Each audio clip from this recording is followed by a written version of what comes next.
6 weeks after Andre Colvin took the house, the car and custody of both children, Mary used her last $300 to set up a folding table on Moreland Avenue and sell plates from her grandmother's recipe book. 11 months later, she stood before a national television camera. Andre was watching. He was not ready for what he saw. 5 a.m., hot oil and cold air. Mary stood behind that table with a wooden spoon and a faded notebook of recipes. She had not planned to sell food. She cooked because it was the only thing her hands knew. Mary grew up on Delary Street in the lower Ninth Ward of New Orleans, in a house that smelled like smoked paprika and brown butter, and something sweet underneath that she could never name but would recognize anywhere for the rest of her life. The house belonged to her grandmother, Opal May Johnson, born 1941, lived in that same house for 52 years, cooked in that same kitchen every single day. Opal cooked for the neighbors. She cooked for the church. She cooked for anyone who showed up at the screen door looking like they had not eaten enough that day. She never asked for money. She never turned anyone away. On Sundays, she made enough food for 30 people and put it out on the porch table, and whoever came, came. She had a recipe book, brown leather cover soft from years of hands on it. Every page written in blue ink in Opal's careful script. 214 pages. 31 years of cooking recorded one dish at a time. Notes in the margins. Adjustments. Reminders. More salt at the end. Do not rush the roux. Let the fire do its work. Mary was beside her in that kitchen from the time she could stand on a stool and reach the counter. 5 years old, holding a wooden spoon that was too big for her hand. Opal did not give her small tasks to keep her busy. She gave her real ones. Stir this. Taste that. Tell me what is missing. By the time Mary was 10, she could make gumbo from memory. By 12, she was cooking for the Sunday porch table on her own while Opal sat in the chair by the window and watched. Opal taught Mary how to cook. But she also taught her something else. Something that had nothing to do with seasoning or temperature or timing. You feed people and you look them in the eye. That is how you tell someone they matter. Mary heard that sentence more times than she could count. She heard it when she was 7, and again when she was 17, and again the last morning she spent in that kitchen before she left New Orleans for good. Mary left at 22, moved to Atlanta, a job at a hotel restaurant on Peachtree Street, entry level, long hours. She did not mind. The morning she left, Opal put 2 things in her hands: the recipe book and a photograph tucked inside the front cover. Opal standing in front of the Delary Street kitchen, 1989, 48 years old, white apron, hands dusted with flour, smiling like she knew something nobody else knew yet. Mary carried both for 16 years. The recipe book stayed on the kitchen shelf in every apartment she lived in. She opened it often in the beginning, then less. Then not at all after Opal got sick. Opal May Johnson died on a Tuesday morning in March, 4 years before this story begins. 81 years old. In the same house on Delary Street. In the bed 12 feet from the kitchen, where she had fed half a neighborhood for 3 decades. Mary flew home for the funeral. She sat in that kitchen for 2 hours after everyone left. She did not cook. She did not open the recipe book. She sat at the table and looked at the stove and the counter and the wooden spoon still hanging from the hook by the window. She flew back to Atlanta the next day. She put the recipe book on the shelf in her kitchen. She did not open it again.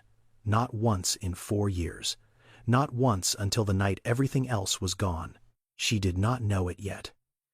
She did not know that the recipes in that book and the photograph tucked inside the cover and the smell of that kitchen would become the only things that mattered. She would find out. But not yet. Mary met Andre Colvin when she was 25 years old. He was 28, commercial loan officer at a bank in Buckhead. He wore good suits, and he listened when she talked, and he remembered things she said 3 conversations ago. He had a plan for everything. That was what she noticed first. Andre always had a plan. They married when Mary was 27. Small ceremony, 40 guests. Mary cooked the reception dinner herself because she wanted to, and because Andre said it would be more personal that way. He was right. It was personal. It was also the beginning of something she would not see clearly for 12 years. They had 2 children, Elijah, born when Mary was 29, Naomi, born when Mary was 32. Mary stopped working at the hotel restaurant when Elijah was born. Andre suggested it.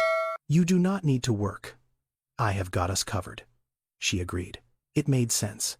Childcare cost more than she earned. Andre made enough. She would stay home and raise the children and manage the house and cook. 2 years later, Andre suggested he handle the finances. "You focus on the kids. I will take care of the accounts." She agreed. It made sense. Andre understood money. He worked with numbers every day. She trusted him. There was no reason not to. 3 years after that, Andre said the house should be in his name for the mortgage. Just a technicality. The loan terms are better with one borrower. She signed. She did not read every page. She did not ask questions. That is what you do when you trust someone. You sign, you move on, you cook dinner. Andre was good at one thing above all others. He controlled the picture. In front of friends, he was the attentive husband. In front of his bank colleagues, he was the provider. In front of the children, he was the father who planned family vacations and coached Saturday basketball. Mary cooked for every dinner party Andre hosted. She made the food that his colleagues talked about for weeks. She set the table. She cleaned up after. Andre introduced her as my wife, and the food appeared as though it arrived on its own. He never once said Mary made this. He said we put together a little spread or the food turned out great and moved the conversation to the next topic. Every connection Andre built in Atlanta ran through a meal Mary cooked. Every client dinner, every holiday gathering, every Sunday when Andre invited a colleague and his family over for what he called a casual thing that required Mary to spend 6 hours in the kitchen, her hands built the foundation of his professional life. Her name was on none of it. Not on the bank accounts, not on the mortgage, not on the investment portfolio, not on the car title, not on the credit cards. 12 years of cooking and cleaning and raising 2 children and hosting every dinner and managing every household detail in her name did not appear on a single document that mattered. She did not notice.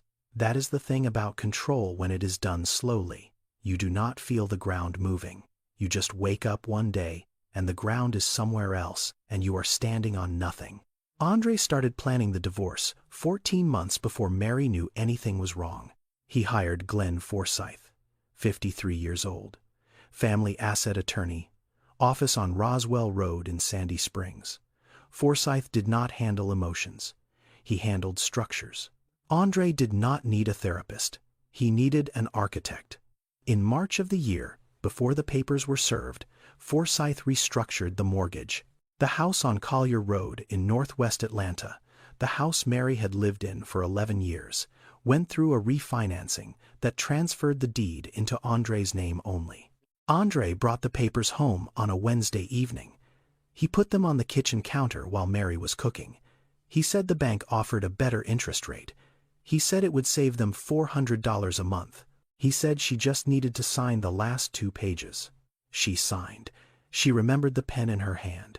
She did not remember anyone explaining what she was signing away. In June, Forsyth moved the joint savings account. $41,000 transferred to an individual account in Andre's name at a different branch.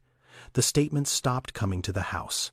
Mary did not notice because she had not looked at a bank statement in 6 years. Andre handled the finances. That was the agreement. In September, the investment account was locked into a trust naming Andre as sole beneficiary. In November, the car title was updated. Andre's name only. In January, the credit cards in Mary's name were closed. Andre told her there had been fraud on the account and the bank issued new cards. The new cards came in his name. Mary never saw them. 14 months, 7 documents. Every one of them signed or processed while Mary cooked dinner and helped Elijah with homework and drove Naomi to dance class and trusted the man she had built a life beside for 12 years. The papers arrived on a Thursday afternoon in April. Mary was standing in the kitchen. She had just turned the stove off. She was holding a dish towel. Andre set the envelope on the counter between the salt shaker and a bowl of rice. She opened it. She read the first page. She did not sit down. She stood and read every page through to the end. 23 pages. Then she set them on the counter exactly where Andre had placed the envelope. She did not say anything. Andre was standing in the doorway. He had been watching her read. She looked at him. He looked at her. Neither of them spoke. The hearing took 6 weeks. Andre's legal team moved fast because they had been moving for 14 months already. Forsyth filed for primary custody. The argument was simple. Mary had no income. Mary had no individual bank account. Mary had no employment history for 10 years. Mary had no assets in her name. Mary had no credit history. On paper, Mary did not exist. Forsyth presented financial records showing Andre as the sole provider. He presented the mortgage in Andre's name. He presented the bank accounts in Andre's name. He presented a stable home environment with 2 bedrooms for the children and a father with a salary of $147,000 a year. The judge granted Andre temporary primary custody of Elijah and Naomi pending final divorce proceedings. Temporary. But the word did not feel temporary to Mary. The word felt like a door closing. She packed 1 suitcase. She took her clothes. She took the recipe book from the shelf. She took the photograph tucked inside the front cover. There was $300 left in an old checking account that neither Andre nor Forsyth had found. A joint account from the first year of their marriage that Mary had forgotten about and Andre had never bothered to close. $300. The one thing they missed. She walked out of the house on Collier Road on a Friday morning. 11 years in that house. The stove she had cooked 10,000 meals on. The counter where she rolled dough with Naomi on Saturday mornings. The kitchen table where Elijah did his homework every night while she cooked beside him. She did not cry. She packed. Denise Okafor pulled up at 10:15 in the morning. A blue sedan, engine running. Denise did not get out. She did not need to. Mary put the suitcase in the back seat. She got in. She closed the door. Denise pulled away from the curb. Mary did not look back at the house. She looked at the recipe book in her lap. Brown leather cover. Blue ink inside, 214 pages. A photograph of a woman in a white apron smiling like she knew something nobody else knew yet. $300 to her name. No house, no car, no children beside her, no credit, no employment history, no account with her name on it.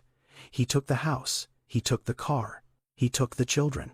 He took 12 years of her hands in that kitchen and made them disappear from every document that existed. He left her with $300 and a recipe book. He thought he left her with nothing. Denise Okafor lived in a 2-bedroom apartment on Glenwood Avenue in East Atlanta. She was 39 years old, night shift nurse at Grady Memorial. She worked 7 p.m. to 7 a.m., 4 nights a week, and came home to a quiet apartment that smelled like coffee she had brewed 12 hours earlier. Mary slept on the sofa. A blanket Denise pulled from the hall closet. A pillow from the spare room that Denise used for storage. $300 in an envelope inside her bag. The first 3 days, Mary did not leave the apartment. She did not eat much. She sat by the window in the living room and looked out at the parking lot and the street beyond it and the people walking to places they needed to be. Her phone had 2 messages from Elijah. The first one said, "Mom, when are you coming back?" The second one said, "Naomi keeps asking." Mary read both messages. She did not reply. She did not know what to say. She could not tell her son she was coming back because she did not know if that was true. She could not tell him she was fine because she was sitting on a borrowed sofa with $300 and no answer to give. She put the phone face down on the cushion. 3 days of nothing. 3 days of sitting and not calling and not eating enough and not knowing what the next thing was supposed to be. The 4th night, Mary could not sleep. Denise was at work. The apartment was dark. Mary lay on the sofa and stared at the ceiling and listened to the sound of a car passing on Glenwood Avenue, and then silence again. She sat up. She reached into her bag on the floor beside the sofa. She pulled out the recipe book. She had not opened it in 4 years. Not since the funeral. Not since she sat in Opal's kitchen on Delary Street and looked at the stove and the counter and the wooden spoon and decided she could not open this book without hearing her grandmother's voice inside it. She opened it. The photograph fell out of the front cover and landed on her lap. Opal May Johnson, 1989, white apron, flower on her hands, smiling like she knew something nobody else knew yet. Mary held the photograph for a long time. She did not move. She did not make a sound. Then she turned to the first page. Opal's handwriting, blue ink, careful letters. The recipe for red beans and rice. In the margin, a note in smaller script. Do not rush the roux. Let the fire do its work. She turned another page. Fried catfish. A note beside the measurements. More salt at the end. Always at the end. She turned another page. Smothered chicken. A note at the bottom. This one is for when someone needs to feel better and does not know how to ask. Every page had a note. Every note sounded like Opal was standing beside her in that dark apartment, talking to her the way she always had. Not loud, not dramatic, just steady, just there. Mary closed the book. She held it against her chest. She sat on that sofa in the dark for a while longer. The next morning, she got up before Denise came home. She went into the kitchen. She opened the recipe book on the counter. She turned to page 14. She started cooking. When Denise opened the front door at 7:15 a.m., the apartment smelled like smoked paprika and brown butter and something sweet underneath. The same smell, the same one from the kitchen on Delary Street, the same one Mary had carried in her memory for 37 years. Denise stood in the doorway. Mary stood at the stove. They looked at each other. Neither of them said much. I need to find somewhere to sell this, Mary said. I know a Saturday market, Denise said. Mary divided the $300 on the kitchen table that afternoon. $85 for the food handler's permit and a temporary vendor license from Fulton County.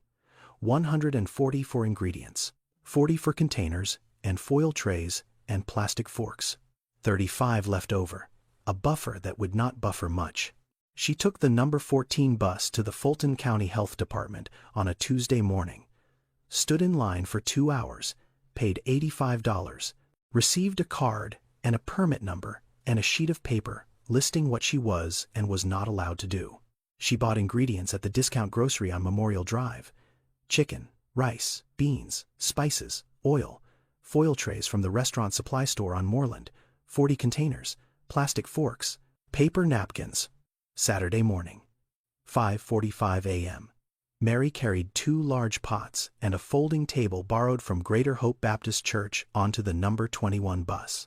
She rode 9 stops to the East Atlanta Village Community Market on Flat Shoals Avenue. She set up at the far end of the row between a woman selling candles and a man selling wooden cutting boards. The other vendors had banners. They had canopies. They had branded signs and tablecloths and business cards in little holders.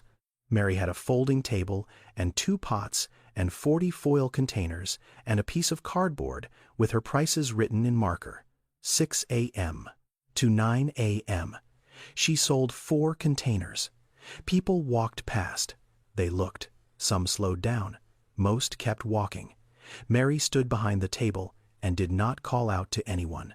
She did not wave people over. She stood and waited. At 11:40, a woman stopped. Mid-50s, church hat. She bought 1 container. She opened it right there at the table. She ate, standing up. She did not say anything for a minute. Then she looked at Mary. This tastes like my grandmother's cooking, she said. She bought 3 more containers. She asked Mary her name. She asked if Mary would be here next Saturday. Mary said yes. By 2 p.m., Mary had sold 19 containers at $5 each, $95, minus the $48 she spent on ingredients and supplies for the day. $47 in her hand on the number 21 bus back to Glenwood Avenue. $47. Not enough for rent, not enough for a deposit, not enough for anything except ingredients for next Saturday. But a woman had come back for seconds. That was the only number that mattered. Week 2, 28 containers. Week 3, 35. Week 4, 40 containers.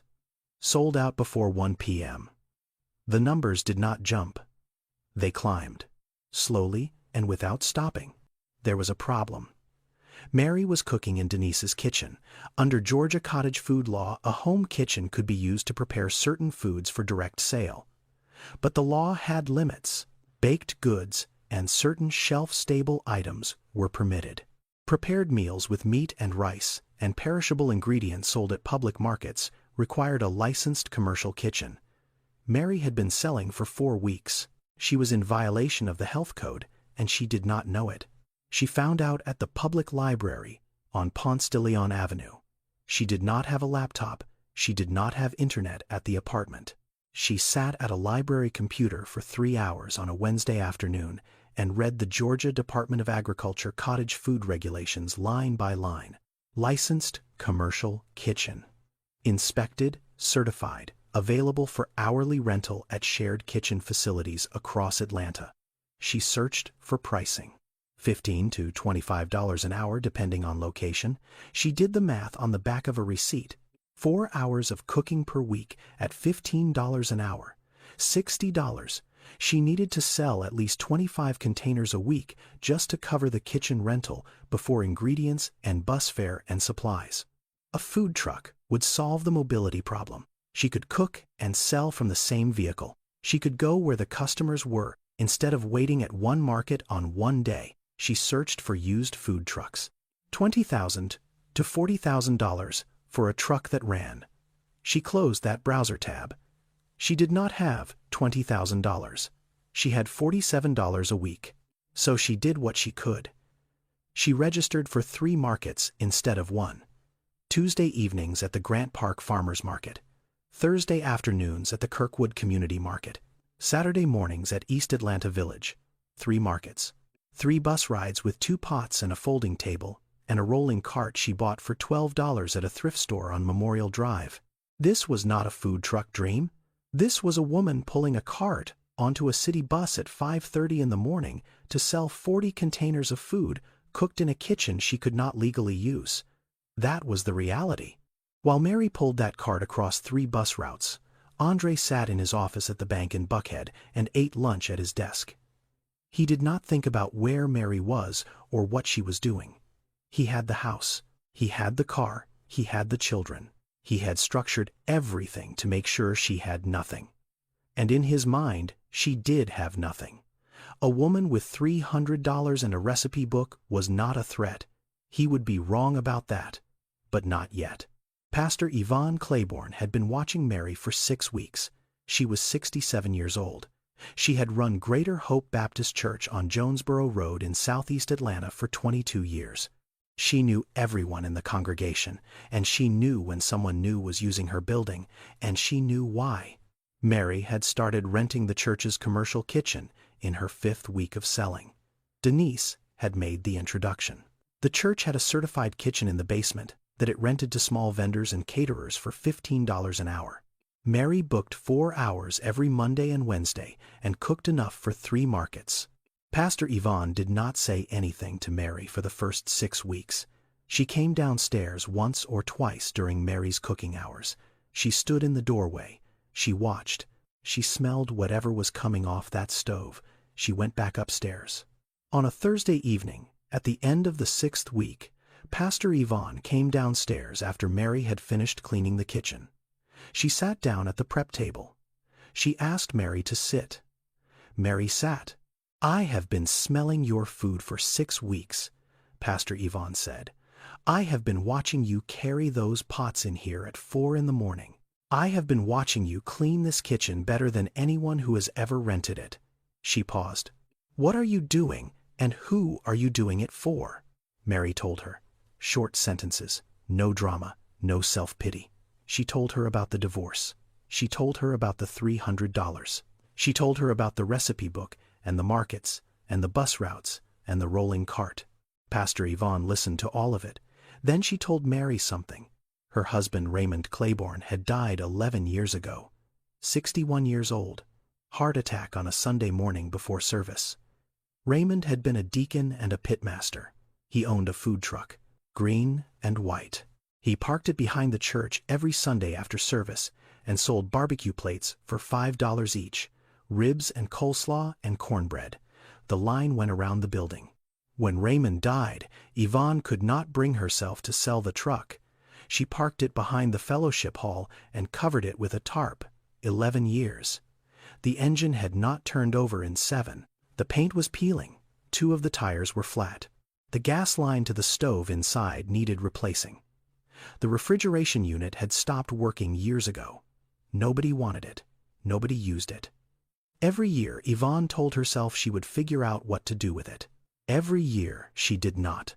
"Come with me," she said. She walked Mary around the back of the church to the gravel lot behind the fellowship hall. She pulled the tarp back. Green paint faded and chipping. Flat tires on the passenger side. Dust on every window. A dent in the rear bumper. Mary opened the side door and stepped inside. 2 gas burners. 1 prep counter. A small refrigerator that did not run. A serving window with a metal shutter that stuck halfway open. Mary stood inside that truck for a while. She put her hands on the counter. She looked at the burners and the window and the space where plates would be handed out. She could see it. For the first time since the sofa on Glenwood Avenue, she could see what the next thing looked like. "I am not giving this to you," Pastor Yvonne said. "Raymond built this and I will not give it away. But I will rent it to you for $100 a month. You fix it yourself. If it runs and your business holds for 6 months, I will sell it to you at what Raymond paid for it in 2008, $4,500. Mary looked at her. "I do not have money to fix it." "You have a church full of people who know how to fix things," Yvonne said. "Ask." Terrence Gaines, 44 years old, mechanic, member of Greater Hope for 19 years. He looked at the engine on a Saturday morning and told Mary the fuel pump needed replacing and the battery was dead and the alternator was corroded. Parts would cost around $350. He would do the labor for free because Pastor Yvonne asked, and because Terrence believed if a woman was willing to pull a cart onto a bus at 5 in the morning, she deserved a truck that started. Delonda Harris, 38 years old, worked at an auto body shop in College Park.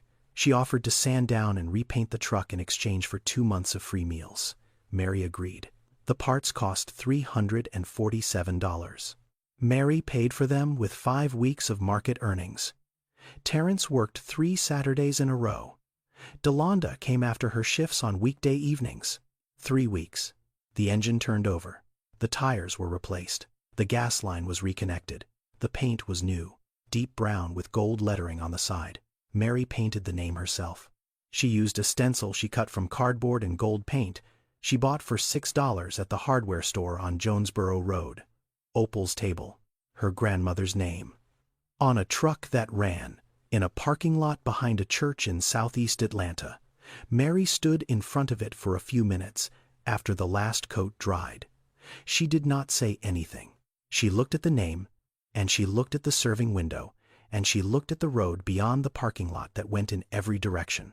She reached into her bag and took out the photograph. Opal May Johnson, 1989, white apron. Smiling like she knew something nobody else knew yet, Mary taped it to the wall inside the truck next to the serving window. Then she went inside and turned the burners on. The first month on the road, Mary parked on Wells Street in the industrial corridor south of Turner Field. Lunchtime, 11:30 to 1:30. Warehouse workers and truck drivers and construction crews from the site 2 blocks over. She sold plates for $7 each. Smothered chicken over rice, red beans, fried catfish on Fridays. Week 1, she sold 32 plates, $96 after cost of ingredients, minus $12 in gas for the truck, minus the $100 monthly rental split across 30 days, minus the permit fees, amortized weekly. Net profit for the first week, $41 a day on the days she worked. Not enough for rent, not enough for a deposit, enough to keep the truck running and the stove lit. Week 2, she sold 37 plates. Week 3, 41. The construction crew started showing up in groups. A foreman named Willis came every day at 11:45. He did not say much. He ordered the same thing. Smothered chicken. Extra rice, he told his crew. His crew told the crew on the next site over. By the end of the first month, Mary was selling 40 plates a day at $7 each, $280 in daily revenue. Cost per plate was $3.50. Ingredients bought in bulk from the restaurant supply on Metropolitan Parkway. Chicken thighs, rice in 25-pound bags, cooking oil, spices, foil containers.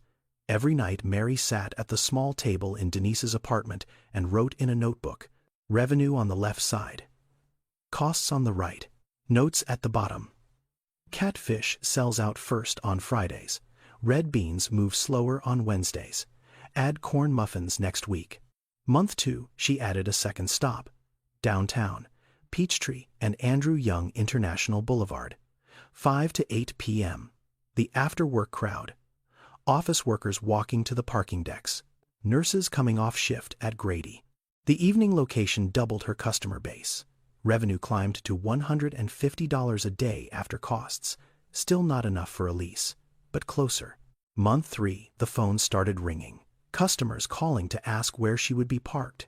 You on 5th today. You coming to Wells Street this week. Mary did not have a website. She did not have a marketing plan. She had a phone number written on the side of the truck and 40 plates that sold out every day. Denise set up a Facebook page one Sunday afternoon. Opal's table. One photograph of the truck, the menu. The daily location posted every morning at 5 a.m. 2 weeks later, the page had 400 followers. 4 weeks later, 1,200. People shared it. People tagged friends. People posted photographs of their plates and wrote things underneath like "Best soul food in Atlanta" and "This reminds me of home." $200 a day. Consistent. 6 days a week. $1,200 a week before taxes. Mary kept the notebook. She did not miss a single night of writing in it. She tracked every dollar in and every dollar out the way her grandmother used to track every recipe. Carefully, in ink, without shortcuts. Charlene stopped by the truck on a Thursday in the second month. She brought water bottles and helped wipe down the counter after the lunch rush. She asked how business was going. Mary told her. Charlene smiled and said she was proud of her. Mary called Elijah and Naomi every evening at 7:30. The custody arrangement allowed 2 afternoon visits per week and every other weekend. Mary brought food to every visit. She packed it in foil containers and carried it in a bag on the bus to Andre's house on Collier Road, where she was no longer allowed inside. She handed the bag to Elijah at the door. She sat on the porch steps with both children and watched them eat. Naomi said the same thing every time. "This is the best food in the world, Mom." Mary did not say anything. She smiled. One evening, Elijah said something else. He said it quietly between bites. Dad asked why you are selling food on the street. Mary looked at him. "What did you tell him?" "I told him it was good," Elijah said. Andre knew. He had been asking the children questions. Where does she park? How many customers? Is anyone helping her? The questions sounded casual. They were not casual. Andre was keeping track. Mary did not know that yet. She would find out soon. 4 months after the divorce, Mary filed a motion for joint custody of Elijah and Naomi. Her lawyer, Simone Achebe, prepared the filing. Simone was 31 years old. 3rd year at Atlanta Legal Aid. Family law. She had handled 47 custody cases. She had not lost one where the mother could demonstrate stable income and housing. She had also never gone up against Glenn Forsyth. Forsyth filed Andre's response within 9 days. The response was 41 pages long. The custody review hearing was held at the Fulton County Superior Court on Pryor Street on a Tuesday morning in August. Judge Eleanor Maynard presiding. Mary sat on one side of the courtroom. Andre sat on the other. They did not look at each other. Forsyth went first. He presented screenshots of the Opal's Table Facebook page. He presented photographs of the food truck parked on Wells Street. He presented Mary's self-reported income from 3 months of operation and noted that it fluctuated from week to week. He presented the fact that Mary had been living on a friend's sofa for the first 2 months following the divorce and had only recently secured independent housing. He framed every piece of evidence the same way. Instability. A woman who could not hold consistent income. A woman without a permanent address for the first 60 days. A woman running what he called an informal street food operation rather than a real business. This is not a stable environment for children, Forsyth said. He did not mention that Mary had a food handler's permit. He did not mention the commercial kitchen certification. He did not mention the truck rental agreement, or the vendor license, or the tax filings Simone had prepared. He mentioned none of those things because mentioning them would make Mary look like what she was, a business owner. Simone went second. She was younger than Forsyth by 22 years. She did not have his suits, or his voice, or his reputation in that courtroom. She had a folder. Inside the folder, 3 months of self-employment tax filings showing consistent upward revenue. A signed lease for a studio apartment on Memorial Drive, $850 a month, Mary's name on it. A food handler's permit from Fulton County. A commercial kitchen rental agreement with Greater Hope Baptist Church. A truck lease agreement with Pastor Yvonne Claiborne. 14 letters from regular customers, each one handwritten, each one saying the same thing in different words. This woman works hard. This woman feeds people. This woman shows up. And 1 letter from Pastor Yvonne Claiborne, 22 years running a church in southeast Atlanta, stating that Mary had rented the kitchen for 4 months without missing a single payment, stating that Mary was a responsible tenant and a person of character, stating that the community trusted her with their food and with their children. Judge Maynard read through everything. She looked at Forsyth. She looked at Simone. She looked at Mary. She did not rule. She continued the case 60 days. She said she wanted to see sustained income and confirmed housing stability before making a custody determination. She said both parents would maintain the current arrangement during the continuance. She closed the folder and called the next case. Mary walked out of the courtroom and stood in the parking lot on Pryor Street. 60 days. She needed to hold $200 a day for 60 days without a gap. She needed to keep the apartment. She needed to file 2 more months of clean tax records. She needed to not miss a single payment on anything. She looked at her phone. 1 message from Naomi. "Are you coming to get us, Mom?" Day 1 through 20. Mary worked 6 a.m. to 9 p.m. She cooked in the church kitchen, starting at 4 in the morning. She drove the truck to Wells Street for lunch. She drove downtown for dinner. She added 2 new dishes from the recipe book. Opal's fried okra. Opal's peach cobbler. Both sold out the first day. Revenue climbed to $220 a day, then $240, day 25. Mary signed a lease renewal on the studio apartment, confirmed address through the end of the year. She mailed a copy to Simone. Day 30. She filed her 4th month of self-employment taxes. Gross revenue up 11% from the month before. Day 38. A woman walked up to the serving window on Peachtree Street at 6:15 in the evening. She was 34 years old, short hair, press badge clipped to her jacket. She ordered 1 plate. Smothered chicken. She ate standing on the sidewalk 10 feet from the truck. She finished. She came back. "How long have you been doing this?" she said. Mary told her. Short sentences. No drama. The woman nodded. She said her name was Keisha Dawson. She worked at the local news affiliate on 14th Street. She was producing a series on small business owners in black communities across Atlanta. "Can I feature you?" she said. Mary looked at her. "I need to think about it." "Take your time," Keisha said. Mary called Denise that night from the studio apartment. She sat on the floor next to the mattress with the phone on speaker and the recipe book open on the counter across the room. "A reporter wants to do a piece on me," Mary said. Denise was quiet for a moment. "What would Opal say?" Denise said. Mary looked at the recipe book across the room. She did not answer right away. She called Keisha the next morning. Charlene Colvin called Mary every week. She had been calling since 2 months after the divorce. She was 33 years old, Andre's younger sister. She lived in a townhouse in Smyrna that she had bought 3 years ago with Andre as the co-signer on the mortgage. When the divorce happened, Charlene reached out to Mary. She said she did not agree with what Andre did. She said family was family regardless of legal papers. She said she wanted to help however she could. She came to the truck. She helped wipe down the counter after lunch. She brought paper towels and napkins from the wholesale club because she had a membership and Mary did not. She asked how the hearing went. She asked if Mary was doing okay. She asked about the children. Mary answered every question honestly, because Charlene was family, because Charlene had shown up when nobody else from Andre's side had, because there was no reason not to trust her. The week Keisha Dawson came to the truck, Charlene called Mary on a Wednesday evening. The conversation was normal. How is business? How are the kids? Then Charlene asked a question she had not asked before. Someone told me a reporter came by the truck. What is that about? Mary told her. A local news piece, small business owners. Keisha wanted to film at the truck and do a short interview. Nothing about the divorce, just the food. Just the story of how she started. Charlene listened.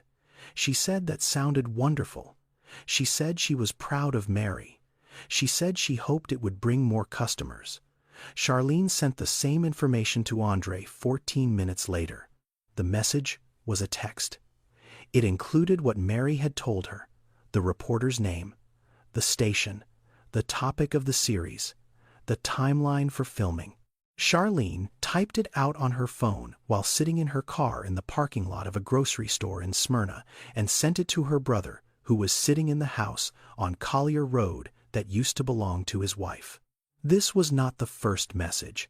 Charlene had been sending updates to Andre since the beginning, when Mary bought the truck, when she started at the markets, when she hired the mechanic from the church, when she filed for joint custody.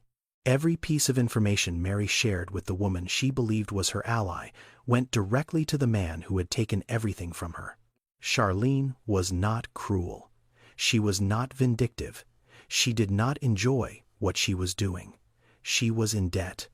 The townhouse in Smyrna carried a mortgage of $187,000. Andre was the co-signer. 6 months before the divorce, he had reminded Charlene of that fact during a phone call that lasted less than 4 minutes. He did not threaten. He did not raise his voice. He told her he expected her to keep him informed about Mary's situation and that if she chose not to, he would remove himself from the mortgage agreement. Without Andre's name on the loan, Charlene's credit score would not support the mortgage on its own. She would lose the townhouse. She had calculated this already. She had run the numbers the same night Andre called. She knew exactly what would happen. So she called Mary every week. She asked careful questions. She reported back. She chose her own house over her conscience. That was the math she did. Whether it was the right math is a question only Charlene could answer, and she had not answered it yet. Mary did not know. She would not find out for a while.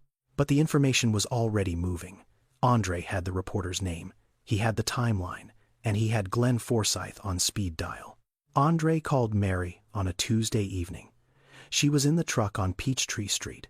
The dinner rush had just ended. She saw his name on the screen and stood there for a moment with the phone in her hand and the smell of the kitchen still thick in the air around her. She picked up. He used her name softly. The way he used to when he wanted something to sound like it was her idea. He said the divorce was a private matter. He said going on television with their personal business would hurt the children. He said Elijah was already asking questions at school. He said Naomi had been quiet lately. He said Mary needed to think about what was best for them. Mary listened to every word. She did not interrupt. She let him finish. I am not telling our story, Andre, she said. I am building mine. She hung up. She put the phone on the counter, next to the stove. She stood there for a few seconds. Then she started cleaning up for the night. Andre called Forsythe within the hour. Forsythe drafted a cease and desist letter addressed to Keisha Dawson at the news affiliate on 14th Street. The letter stated that any broadcast segment referencing Andre Colvin or the details of his divorce proceedings would be considered defamatory and would result in legal action. Forsythe sent it by certified mail and by email on the same day. This was Andre's mistake. The one that would cost him everything he was trying to protect. Keisha received the letter on a Thursday morning. She read it. She took it to her executive producer. The executive producer read it. He sat back in his chair and looked at Keisha. The original segment was supposed to be 2 minutes. A feel-good local piece about a woman and a food truck. Human interest. End of the 6 o'clock broadcast. The kind of story people watch and forget by dinner. The cease and desist changed that. A man sending a legal threat to a news station to stop a story about his ex-wife selling plates of food from a truck. The executive producer saw something bigger. Not a food story. A power story. A woman who lost everything rebuilding in public while the man who took it tried to shut her down from behind a lawyer's desk. The segment moved from 2 minutes to 8. From the 6 o'clock local to prime time. From a single camera visit to a 3-day shoot. Andre had turned a food truck story into a story about control. The exact thing he did not want anyone to see. At the same time, Forsyth filed a supplemental brief with Judge Maynard's court. The filing argued that Mary was actively seeking media attention rather than focusing on the stability of her children. Forsyth attached screenshots of the Facebook page. 1,200 followers. He attached Keisha's initial inquiry email to Mary. He framed the television appearance as evidence of misplaced priorities. The brief landed on the judge's desk 11 days before the 60-day hearing. The Fong Sud had not yet aired. The court did not know what the segment would contain. Neither did Andre. Neither did Mary. Keisha Dawson and a 2-person crew arrived at the church kitchen on Jonesboro Road at 4:15 in the morning. Mary was already inside. The stove was on. The recipe book was open on the counter to page 47. Opal's smothered chicken. Keisha did not direct anything.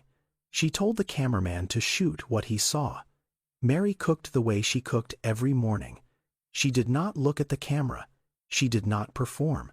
She measured and stirred and tasted and adjusted the way Opal had taught her to do it 30 years ago in the kitchen on Delary Street. They followed her to the truck. They filmed her driving to Wells Street. They filmed the setup, the serving window opening, the first customers walking up at 11:30. The line that stretched past the corner by noon.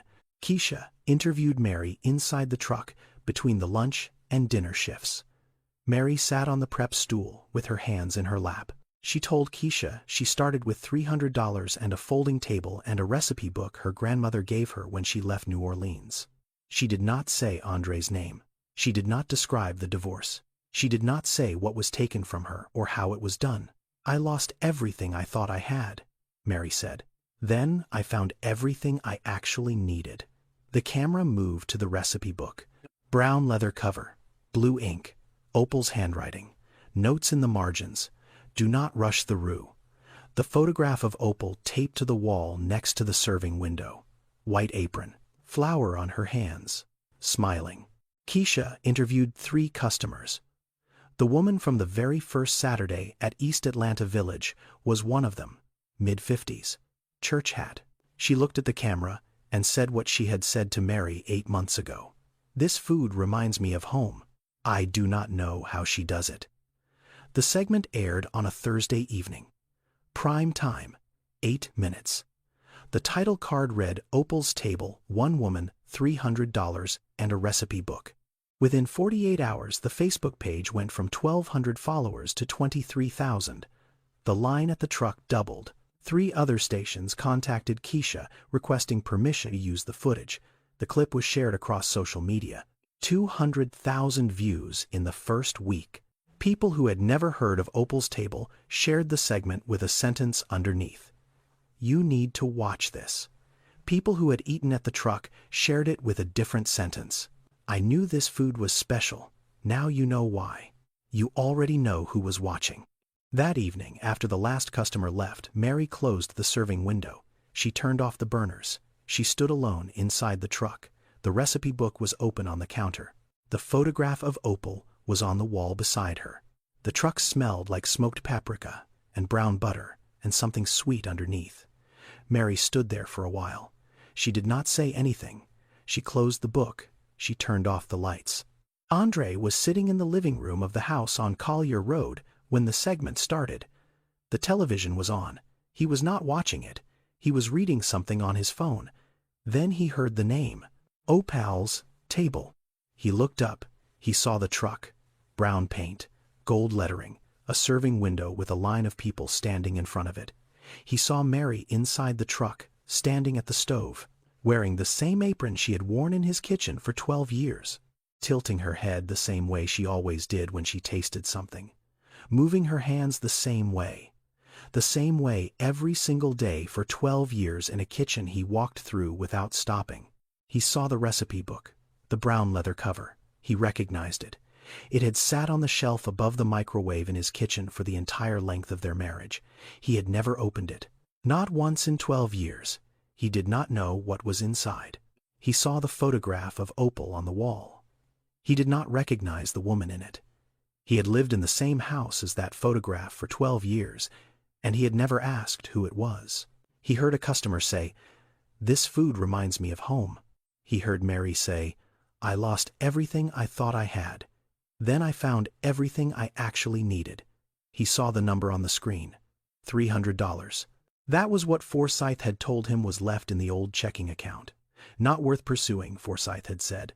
$300 is not material, Andre had agreed. $300 was nothing. $300 was a food truck with 23,000 followers and a line around the block and a news segment that 200,000 people had already watched. Andre picked up the remote. He turned the television off. He sat in the living room of the house he had taken from his wife and looked at the dark screen. He had taken the house. He had taken the car. He had taken custody of both children. He had spent 14 months restructuring every asset so her name appeared on nothing.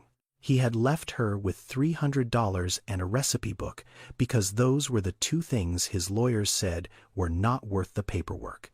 The recipe book was on television. The $300 had built something 23,000 people were following. The woman he had removed from every document was standing in front of a camera, telling the city of Atlanta that she had found everything she needed. And the thing she found was the thing that had been in his house for 12 years. On his shelf, in his kitchen, right in front of him. He did not see it then. He saw it now. It was too late. Andre picked up his phone. He called Forsyth. "Can we use this against her in court?" he said. The 60-day hearing was held on a Wednesday morning in October at Fulton County Superior Court. Judge Eleanor Maynard presiding. Same courtroom. Same two tables. Mary on the left. Andre on the right. Forsyth went first. He had prepared a new argument built on top of the old one. He presented the television segment as Exhibit A. He presented screenshots of the Facebook page showing 23,000 followers.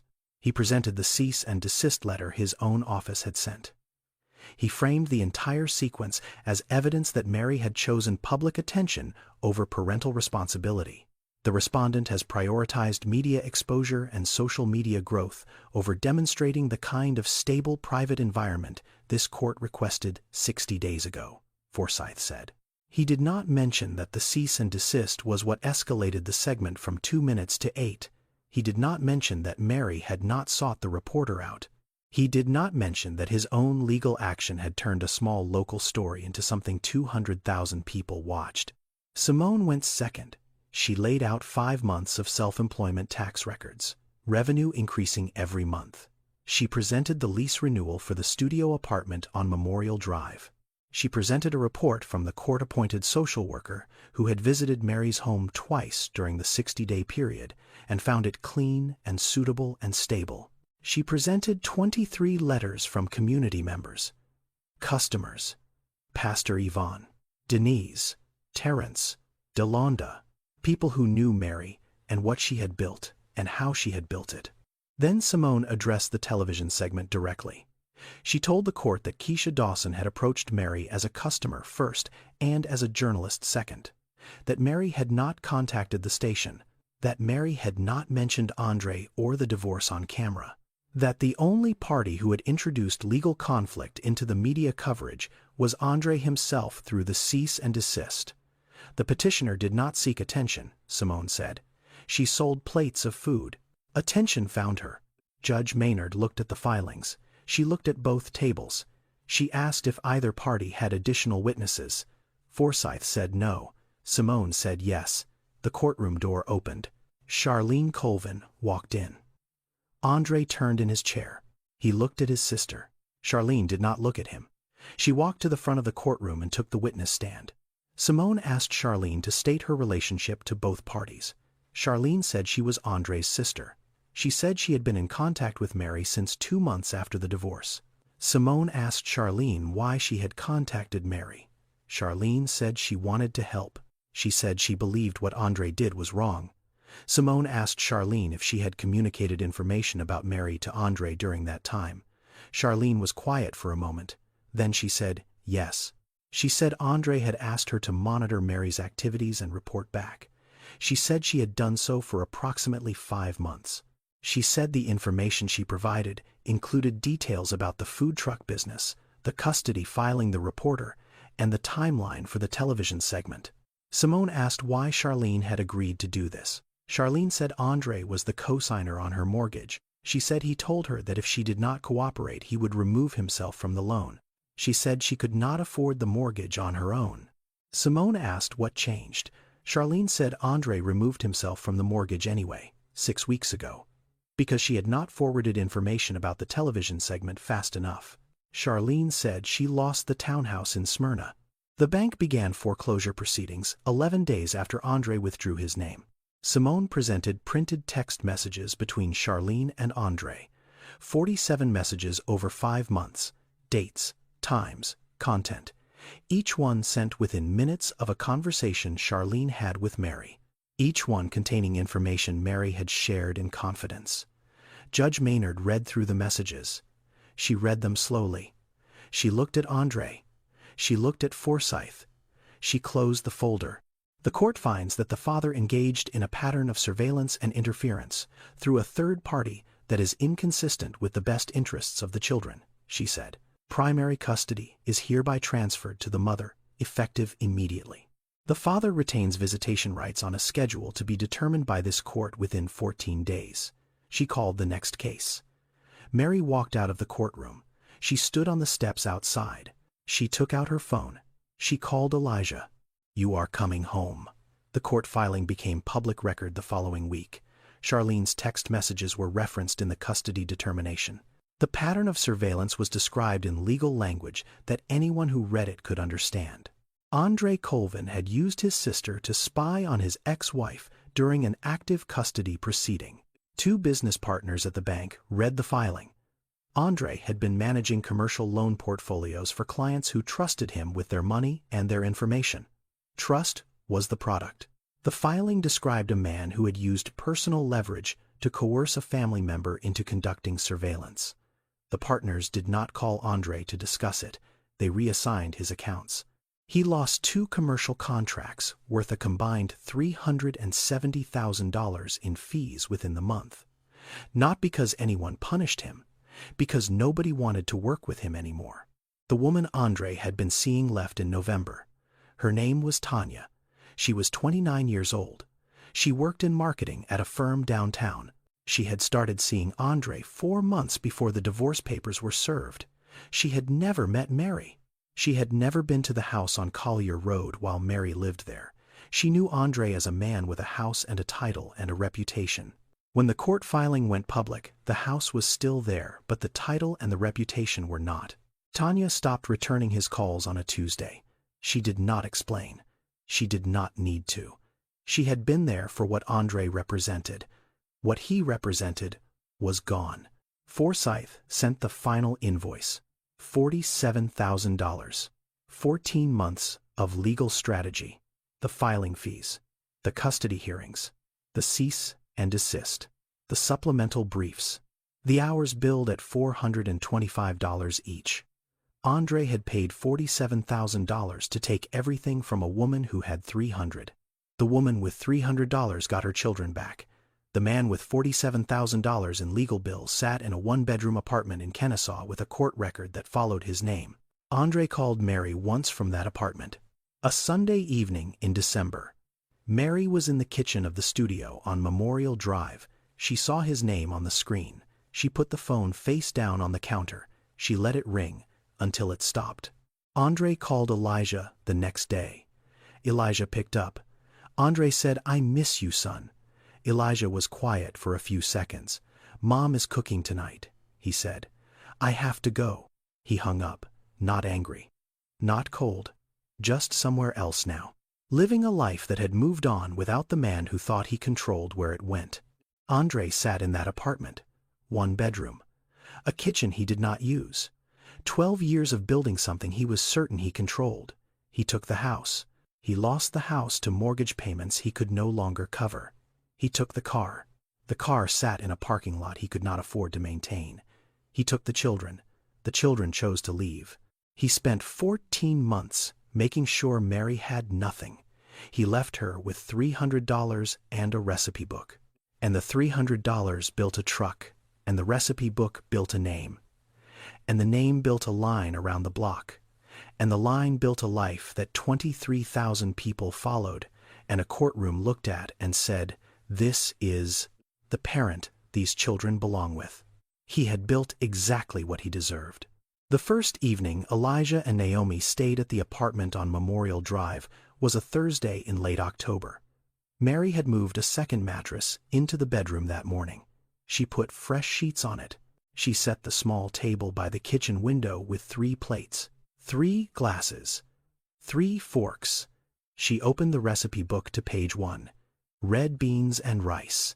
The first recipe Opal ever wrote down. The one with the note in the margin that said, "This one is for when someone comes home." Mary cooked it the way Opal taught her. Slowly, without rushing. She let the fire do its work.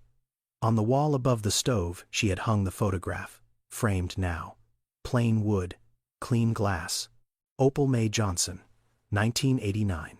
White apron, flour on her hands, smiling like she knew something nobody else knew yet. Naomi came into the kitchen first. She looked at the photograph on the wall. "Who is that?" she said. "That is the woman who taught me everything I know," Mary said. They sat down. 3 people at a small table in a studio apartment on Memorial Drive. Mary put the food on their plates. Elijah ate without talking. Naomi took a bite. She looked up at her mother. "This is the best food in the world, Mom." The same words, the same voice. A different place. Not the porch steps of a house she was no longer allowed inside. Not a visit with a time limit. Home. Mary looked at her children. She looked at the photograph on the wall. She looked at the recipe book open on the counter. She could smell it. Smoked paprika and brown butter and something sweet underneath. You feed people, and you look them in the eye. That is how you tell someone they matter. Mary did not say anything. She watched her children eat. Andre took the house. He took the car. He took the children. He took 12 years of Mary's work and made it disappear from every document he could find. He left her with $300 and a recipe book. He thought he left her with nothing. He left her with everything. Because the one thing Andre never understood about Mary, the one thing he could not take because he could not see it, was where she came from. A kitchen on Delary Street. A grandmother who fed anyone who was hungry and never asked for money. A recipe book with 214 pages of careful handwriting and notes in the margins that said things like, "Do not rush, and let the fire do its work, and this one is for when someone comes home." He had every advantage. He had lawyers and 14 months, and every document restructured in his name. And he still missed the thing that mattered. You cannot take what you cannot name on a document, and you cannot buy back what you never learned to value. Some people spend their whole lives building things they can put their name on. Mary inherited something that could not be filed or transferred or locked in a trust. A recipe, a wooden spoon.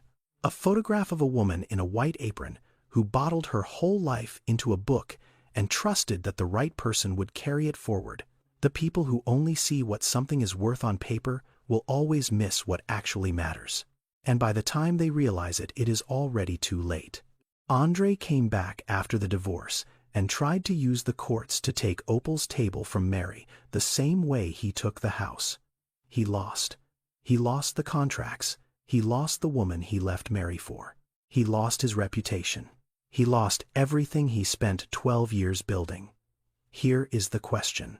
If someone spent 14 months planning to take everything from you and then watched you rebuild from $300 while they lost it all, would you let them back into your life? Or would you let them sit with what they built? This one is going to divide the room. Leave your answer below. Subscribe. I will see you in the next one. This story is a work of fiction. The names, characters, locations, and events are entirely imagined. No real person is depicted or referenced.